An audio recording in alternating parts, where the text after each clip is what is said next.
Hello, everybody, and welcome back to the next episode of Everlasting Summer, 7 Days of Summer. Last time we were here, Semyon was dying, just absolutely getting destroyed by water. So we'll hopefully see where this goes, and hopefully this episode will be shorter than the last one. Also, if you hear any weird noises, I got my manager with me today. He's managing. You're managing, aren't you? Yeah. Yep. He's a manager. Look at him manage. I suddenly realized that the entire world became pitch black water. Maybe this is the same hell I was scared of so much. Cold, darkness, and complete lack of air. And so I want to leave everything as is and throw myself into an endless, free fall towards the bottom. I had no more strength for resisting. Movements became slower and slower. Soon I was moving straight down.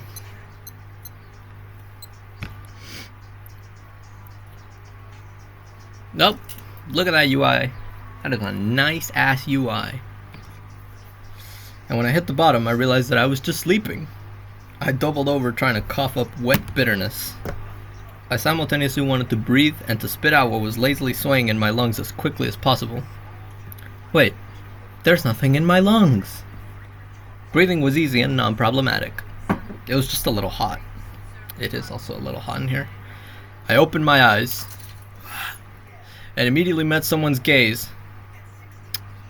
And it's her. Of course it's Miku. Of course we start off with Miku. Of course. Okay, fine. That's fine. That's fine. Whatever. Interested stare. Like I'm some kind of exotic animal. A girl. A cute one. Here we go. Starting off with Chud behavior.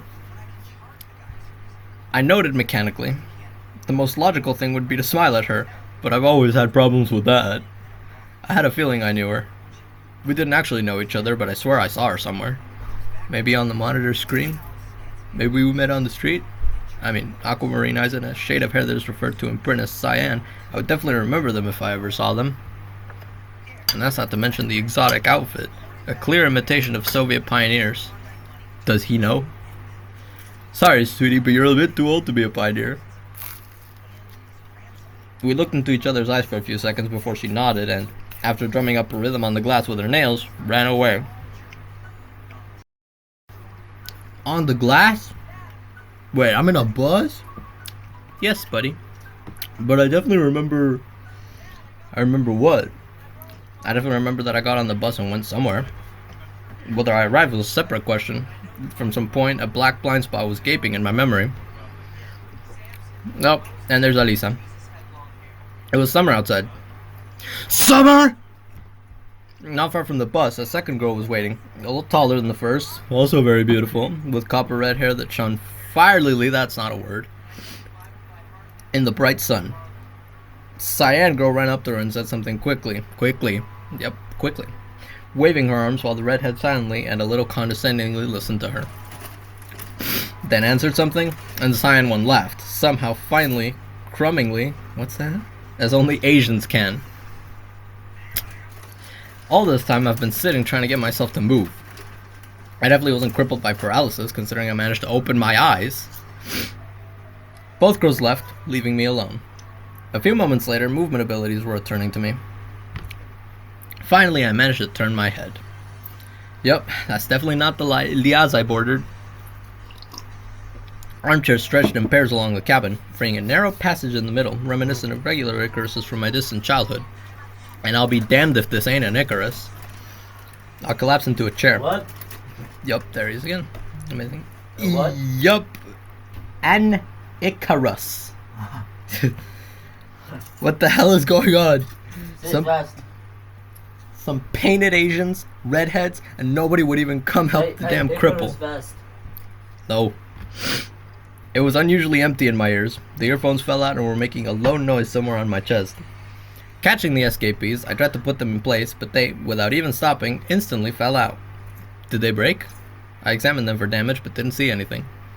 Strange. Turning off the player, I headed to the exit. For some reason, there was absolutely no fear. Modern man is rarely surprised of anything. And here the miracles have simply already chosen a quota, so all that remained for me was to listlessly state the amazing. It'd be better for my psyche anyways. Noting that I was still flaunting my winter clothes, another item on a growing list of questions, I threw off my overcoat, out of place in this heat, and began to make my way to the exit. You know, he's already doing better than the original Semyon, because he's actually taking off his fuck-ass winter clothes in the middle of summer. That's very commendable. The original Semyon didn't do that. He has no common sense. This one has a little more. For how long was I sleeping that winter managed to end? Or am I still sleeping? And then a very red screen. Oh! I pinched myself. Why? The pain sobered me up, but I still couldn't wake up. Well, time for recon. The door was open, so I climbed out without any interruptions. And at the same moment, half-strangled panic reared its head again. He's gonna go insane. Because my eyes landed on a picture that haunted me all my adult life. I couldn't remember when I first dreamed of those ball-painted gates. Well, you know what? This one at least recognizes that he's seen this somewhere before. The other one just didn't know crap. Oh, that's a very teal-colored screen. But I remembered them in detail. In detail. From the pegs on top, going further along the brick wall in both directions, as far as the eye could see, to the 5-pointed star at the junction of the wings. Although it was always night in my dreams. And now the day was in full swing. Yes, and I was not in a dream now, but in the reality. Are you sure about that? I stood stumblingly, swallowing bitter saliva, rolling my eyes, rocking diligently out of phase with gravity. 4 exhales, 2 inhales, pulsating, ringing in my ears, and then a lot of red. And snapped in half, turned inside out, praying for death as a deliverance from suffering. The roots of the hair hurt, the eyeballs, the skull from the inside. He's going to go insane. Not surprisingly, in a moment I found myself standing on all fours and looking at a brown puddle, the contents of the stomach, in the grass. He puked. Gotta get up, gotta get up. I absentmindedly noted. With great difficulty, I managed to crawl back to the bus and, sitting on the step, took out my phone from my pocket. Gotta call my mother. The last called number. I just realized there's no audio. Let me turn it up. There we go. Much better. No wonder. Besides that one, there were a few others.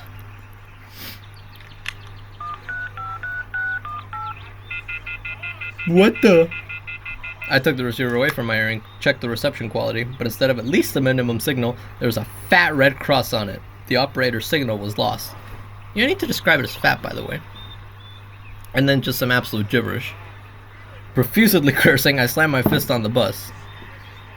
Modern man has other ways to shout to civilization in addition to mobile phones. I tried to check all of them. However, numerous wireless networks in the phone were silent.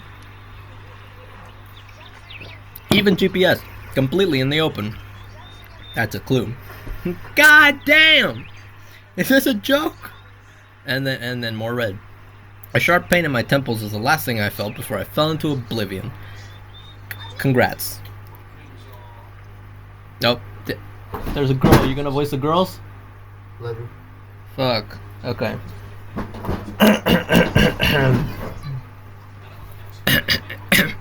You know I can't do that. I can't do a voice. Whatever.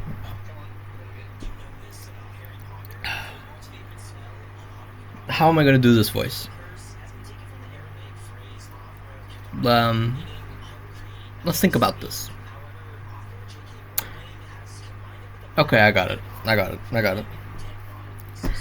Looking for him, and he's just sleeping here. A voice came from nowhere. That was garbage. I swung my head around, trying to understand where that was the voice coming from. And after painfully smashing my head on the door, I opened my eyes. Holy shit! It's Slavya! Because of the bright sun directly shining into my face, it was impossible to see who was talking to me. But at least the contours of the figure, clearly female, could be distinguished. Now what, we're confirming the reputation of a loser again? Yes. Didn't even have time to move or go somewhere, and I already screwed up something. Amazing, isn't it? Woman or girl? She continued to say something in raised tones, waving her hands, but I hardly perceived her. Everything swam before my eyes.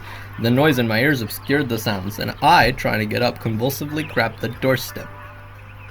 Are you okay? No, stupid woman, I'm not okay. Okay, chill out. Be respectful, Semyon. You're already enough of a chud in the original game. You don't need to solidify that status. What are these questions? Did you overdose on Hollywood films? As usual, I barked to myself. Not a word left my lips, I swear, but the girl took a step back, obviously shocked by something, and I finally managed to take a good look at her face. Yes! Slavya's here. Definitely a girl. Very young, very beautiful. Okay, buddy. Okay. At home, I called the likes of her celestials and avoided their company with all my might. He is cooked. Do you have the bullet train tag? Huh? Do you have the bullet train tag? What do you mean? In Buddy Cats? Well, no, not yet. I just started, man. And avoided their company with all my might. It is over for him. Our social categories are too different. Our social circles are too different. If such an angel wants to send to me, it is only because they need something from me. I would be pissed too. I would be pissed too if someone addressed me in such a manner. She has every right to be pissed. Usually something directly involving my skills. How many business cards, avatars, and logos I stamp for free to such angels before I started to shy away from them. And they get offended at you for not wanting to help them. Together with other oddities, the presence of such beauty next to me did not add peace to me at all. The reaction was expected. I was on guard. Did anything happen? Did you want something? Ah! You spoke! I don't know why she was happy. I also don't. You're a bastard. Seemed like here people didn't talk to her that much. Amazing achievement, not gonna lie. Get to the point. Why are you so angry? Everything's fine, I replied, casually marveling at the unexpectedly high tone my throat exuded. Spectacular. The first thing coming out of my mouth is a voice crack. Can this first impression get any worse? Oh, yes it can, and I'm pretty sure you'll make it. Please tell me. I'll try to help. Okay. The girl smiled irresistibly, so charmingly, openly. It didn't diffuse the situation, it only got worse. That's right, the more sincere is the smile, the heavier is the stone in the bosom. What does he mean? What did he mean by this? Everything's fine, I repeated. Yeah? Well, alright. Olga Dimitrievna sent me to meet you because the bus had already arrived half an hour ago and you still hadn't shown up. Olga Dimitrievna? Name didn't ring any bells. Hell, it could be some bang-ding ow and I'd understand about the same. Amazing phrasing. Squad leader, she explained. I remember the first person I saw when I opened my eyes, that Japanese roly beauty in a pioneer uniform. You gotta stop it with that, man. Stop it. Get some help. And my current interlocutor was dressed up in exactly the same way. White shirt, scarlet tie, and mid-thigh skirt. The only thing missing is the I won't forget Ilyich tattoo for complete authenticity. In this channel, we love Vladimir Ilyich Ulyanov. Don't let anyone tell you otherwise. Got it. So let's write it down. We're playing Pioneers. Even the squad leaders were brought. From somewhere on the other side came a sound that I, straining my memory, identified as a horn. I don't like this horn. I like the one in the first game better. This one sounds so depressed for some reason. Right, Pioneer reenactment. And she suddenly got worried. Listen, I'd love to chat with you, but time does not wait. I've gotta go. So much to do. And here we smoothly approach the delegation of authority. And nobody else other than me is gonna do things, so you'll have to be on your own, okay? The girl took out a piece of paper and folded in 4 from her pocket. Thought I'd see you off myself, but okay. The paper turned out to be a map. Map time. We're not gonna get any decisions, I don't think, at this early in the game. Look, here we are. She pointed to a rectangle signed in someone's beautiful handwriting as bus stop. There was a bold red cross. You see that? That red cross is very bold. And you need to go here, to Olga Dimitrievna's house, cabin number 17. You know how to navigate by map, right? She smiled as if negative responses couldn't be possible for her. I'll try. Great. Let me offer you small advice. What? You see, it's not the beginning of the shift now. You're very late. She shrugged her shoulders as if she suddenly chilled, and I silently nodded, saying that I understood. I was late for the beginning of the shift to the camp, and for free, too. And your clothes? She took a look at my jeans and sweater. I nodded. The clothes were not only out of season, but also attracted attention. Strange that this blonde isn't asking questions. And? I didn't last long. This boss clearly overstayed its welcome. And the camp has its own traditions. Well, if you see a group of people with buckets, run. They're most likely after you. Seemed logical enough to me. If we're reenacting that age, we gotta do it properly, including penalties. They didn't have this in the first game. Nobody told me about no penalties. Got that. I nodded. I have to go now. Welcome to Slavyanok, by the way. Leaving so soon. We're saying leaving so soon. This has got to be the Slavya route. This has got to be the Slavya route. I'm gonna do the Slavya route first. All the fucking Alisa fags and Miku fags and all the other ones, you guys can wait. You guys had your chance in the spotlight. It is my turn. I play this goddamn game however I want. The girl nodded and almost turned to leave. But it looks like my view was really pathetic because she frowned and said, "You know what? Come, I'll take you to the squad leader myself." God, this man is helpless. Is that because of what I did? Did I do that? Am I stupid? I think I might be stupid. Just so I won't worry. I was against that. Great, let's go. By the way, I'm Slavya. But my opinion was not taken into account. She took my hand, the touch sent goosebumps on my shoulders of their own accord. Oh boy, and led me. It is great to hold such a girl by the hand. Hell, amazing. Never felt the touch of a woman, by the way. I froze up, again looking around at the gate. Why are you just standing there? Let's go. You see, I've seen this place in a dream. You see, I wanted to beat my head against soft walls, yet yelled, tearing my throat. What's that? It's not Chud enough. It's not Chud. Well, if it's not Chud enough, then come here and read it yourself. Give me haloperidol, chlorpromazine, anything to confirm that this is really not true. Is everything okay? She asked. You look scared. Of course I would be. New places, new people. I answered ambiguously, but it seems to the girl that was enough. Don't worry, you'll like it here. She pushed the gate, letting me through, and followed. UI time, day 1. Are we still on day 1 arrival? Okay, so there's chapters and there's sub-chapters, I'm gathering. Jesus, this game has too much content. I'm never gonna finish this Let's Play, dude. We're gonna be in episode 372 and not be halfway done. Behind the gate was a pioneer camp. What a twist, right? Everything is new, fresh. The concrete slabs that pave the path have not yet been beaten, although greenery has already managed to break through here and there. And what has always amazed me in such places, the houses inscribed in nature with amazing skill. Centuries-old pines, undisturbed by anyone, landscape irregularities turned to decorations.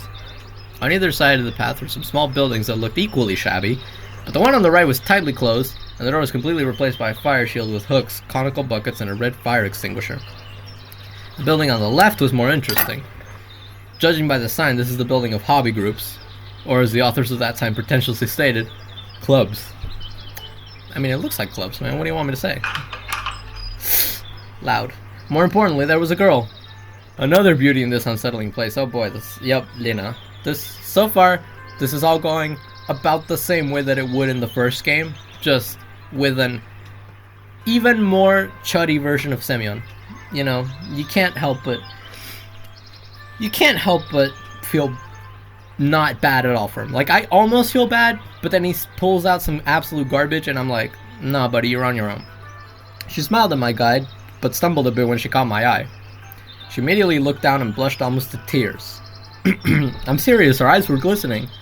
Man, that's just Lena. She does that. The girl looked down at the floor in embarrassment and smiled shyly.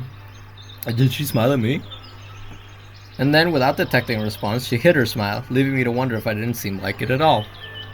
Why yes, this is how it all begins. First we arrive from Winter on the Icarus, and we sink at a speed of 1 affection per minute. What is this man talking about? And then, as usual, a cheerful house with yellow walls, polite orderlies, and a shirt from Cardin with ties on the back. I stood almost in the same stupor, also frozen, wondering whether to approach at the risk of scaring off or to give the initiative to her. Honestly, the most polite thing to do right now would be leaving. I would be thankful to myself if I ever ended up in a situation like this. But then why don't my legs work? And there's Uliana. We're just getting introduced. The girls are trickling down to us one at a time. Thanks, Reagan. The silence was becoming frightening, and I already decided to clear my throat in order to somehow break the silence, as we were interrupted. Neighboring bushes crackled, and a girl jumped out onto the road. Short, in a scarlet t-shirt with a slogan USSR on it, and the muscle of an eternally cheerful, happy, and dirty little sister. That's a very interesting sentence, Semyon. Now get in the truck. Completely red hair, pulled together by two tails rockets, a cute appearance which was confidently spoiled by the abyss of slyness splashing at the bottom of blue eyes. Thanks for the verbosity, man. You could have just said that that's a child, which it is. From a distance, she seemed very small and was definitely younger than everyone I'd seen here before. I wanted to say or ask something, but I didn't have the time. The red Gopnik jumped up to the girl and started talking about something, waving her arms excitedly. She, in turn, was embarrassed, lowered her eyes, and said nothing. Don't you have one? Oh, right. Yeah, whatever. Uliana! You gonna read this one? Aye, boss. Top tier. Jesus. What would I do without you? What would I do with this kid? Oh my. Holy reference. No. Sincerely smiled the kid. Uliana! My guide spelled it out again. What? Don't pretend, you understand everything. Nerd. She pouted, unclenching her palm. From there, something oblong green crackling on the fly jumped up. The hell was that, a grasshopper? The red-haired stamped her foot, showed us her tongue, and disappeared. Green Eye stood for a while, coming to her senses. Apparently she understood what she'd just been saved from. Material just completely destroyed. Obliterated. Then squeezing out something unintelligible, she returned back to clubs. Great start, what else can you say? I glanced at my guide, but she smiled serenely. Alright. Oh, okay. Are you gonna do the Chud voice? Okay, yeah. Go on then. I understand they accepted the rules. Pioneering traditions, practical jokes, and grasshoppers in the face. Do I have to wear shirts too? Or someone will find it sick, delicious, and fail to find me there, and return me back to our homeland with an apology. Hey, I don't know, man. However, apparently, it is Olga Dmitrievna who does the checks. Then I'll have to get acquainted with her. I hope not. The blonde impatiently tugged at my arm, and I complied. And strange, indistinct thoughts crept into my head by themselves. Pretty. You gotta love to hate this man. Not even pretty. I'd never seen such beauty in reality, and on the screen I would have decided it was photoshopped. Holding my hand. I wonder if I'd ever tell to get to know each other better. Could we get something off a relationship? We have to kill him. I didn't really flatter myself at my own expense. My attractiveness bordered on the plinth. But anything could happen in this world. Shut up. You don't have to stare at the back of my head like that. She laughed. And I'll take you to the squad leader, and then we'll see. Want me to show you around? Fuck off. Without waiting for my answer, she turned onto some kind of narrow path. Slavya? Slavya voice is terrible. Then why aren't you voicing her? I don't know. That's what the fuck I thought. And a few minutes later, I stopped near a conspicuous house. If you want a job done right, you should get the job done yourself. The house was funny, the kind children usually draw, triangular, with one door. It and the lilac bushes conquering space for themselves formed into a still life of amazing beauty, worthy of the brush of any artist. I mean, it's alright. Or was it a landscape? What are you gonna do? What are you waiting for? Let's go. Slavya brought me out of my thoughts. Stupid. Damn. Are you gonna do Olga's voice? Open. Sure, why not? Inside, the house looked exactly as expected. 2 beds, a table, chairs, a couple of cabinets, and a poster with the incomparable Jean-Marie that guy over there. Nothing supernatural, although in terms of the messiness of the house, could easily rival my apartment. Near the window stood a girl about my age, spoiler alert, no she's not, reading something in a diary. And of course, like all the other representatives of the fair sex that I met here, nature did not deprive her of either face or figure.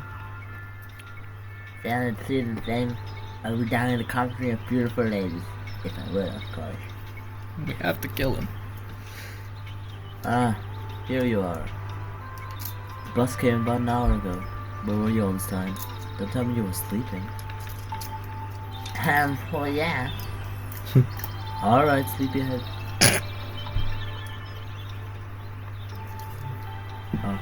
Oh. My name is Olga Dmitrievna, and I am your squad leader. You seem like you're already familiar with Slavya. She's my assistant, so if any questions arise, you can ask her. Do not bother that poor lady. Slavya smiled. Apparently they thought it was very funny, while I decided to play along.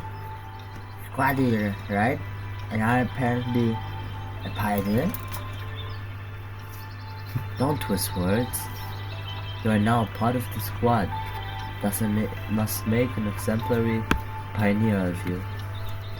Yes! Holy based. Holy based. How please would you look at me? Frankly, I started scoffing already. Do I look like a pioneer? I'll go silent for a couple of minutes, thoughtfully studying my face, and as if that wasn't enough, Slavya also walked around me. That's how you know he's a fucking loser. Please correct me if I'm wrong, but you do look like one. I think so too. Alright, gosh. I decided to curtail this amateur performance. You joked, I laughed, show's over. Nice line drop there, Semyon. You're rambling. Should I go get the nurse? Good thinking, Slavya. Please bring Dr. Viola here. Do not. This man is going to die the moment he sees Viola. It is over. Slavya reacted strangely to the word doctor, looked sideways at the squad leader, and raised her eyebrow in a silent question. Me too. But without waiting for an answer, went out into the street. She's like 24. Squad leaders, I mean, they usually wear the same outfit, but she's got a different pin. That's the difference. And also, she's like 20-something. Other than that, it doesn't really matter. What, Dr. Viola? No. Yeah. Are you all your mind here? Stop it. It's not funny anymore. I stopped when Olga crossed the room with 2 quick steps, taking me by the shoulder, turned me to the mirror. Oh. My. Chud alert! I refused to believe what I saw in the mirror. A comrade of 18 years old looked out from under the bangs, as if slightly reduced relative to the real me. And here I was wondering why my pants were falling off, why my boots didn't sit right. Riddle of the earphones was, too, solved instantly. There was just a sheer trifle left to realize. Except me! This man. The ceiling swirled and began to fall back. And then he died. I don't know what you did to me. But give me back myself.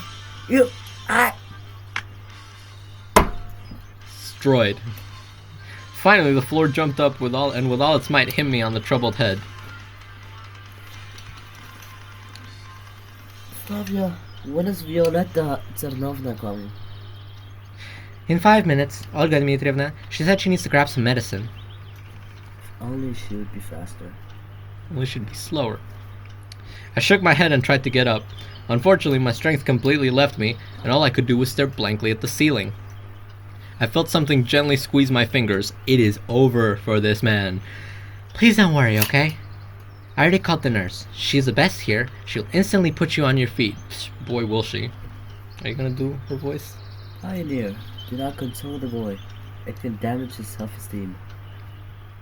We're cooked. There was a new voice in the room. Oh, we have a new actor here. The local bestiary shines with variety. Why is he like this? Why is he such a Redditor? So who will it be? Who will it be? Kablamo. Go on. Let that said, not collider. What a name. They'll get last names in this game. They don't have that in the first game. Now that's an upgrade. Go on, wink. Wink for the people. She winked. But you can just call me Viola, Pioneer. Her hands quickly ran over my body, checking reflexes, lymph nodes, breathing, although I could swear she was sexually harassing me. Okay, buddy. This is not a surprise. In the first game, she literally, the moment she meets you, she tells you, strip. Really? I blushed deeply, and Slavya, seeing my reaction, seemed to have guessed something and looked suspiciously at the nurse. It is over. Violeta Tsarnovna, what can you say about Semyon's condition? A regular healthy pioneer. Slightly overheated. Added acclimatization. Let him sleep for a couple of days and avoid the sun. Viola summed up, waving a cotton swab with ammonia under my nose. Should I? Should I go? No, don't do that. Freak. When he comes to his senses, give him some broth to drink. I will arrange that the kitchen prepares separately for Personal, man. I hope you can hear this, man. How did you know my last name? In the evening, he can have kefir and a couple of buns. Kefir is goated, isn't it? Yeah. Well, I know he's gonna have a couple of buns throughout this fucking let's play. No early wake-ups. Isn't that right, Pioneer? She looked at me meaningfully and winked again. Wink for the people, thank you. Right, that's harmful for me. When she finished her inspection, she gave me another meaningful look, so I hurried to straighten my t-shirt and disappeared through the door. And she's gone. And it's been 30 minutes. I told myself I'd make the episode shorter, and I'm not going to lie to myself this time. So, thank you for watching this episode of Everlasting Summer. I promise I will get continued, and I will get this episode out quickly enough in time. It should be shorter. It should be easier to edit. And everybody give a rousing round of applause to my manager. He also edits these videos. I don't pay him. He lives in my basement. Hey, stop. Oh. Or you're not getting breakfast. Oh. That's what I thought. So yeah, thank you for watching, and I'll see you in the next episode. This should come out soon enough. And you probably won't be hearing his voice very much, if at all. I'll be busy editing. Yeah, he'll be busy editing and not getting paid for it. Bye-bye. Say bye. Say bye to the people. Bye-bye. Bye-bye.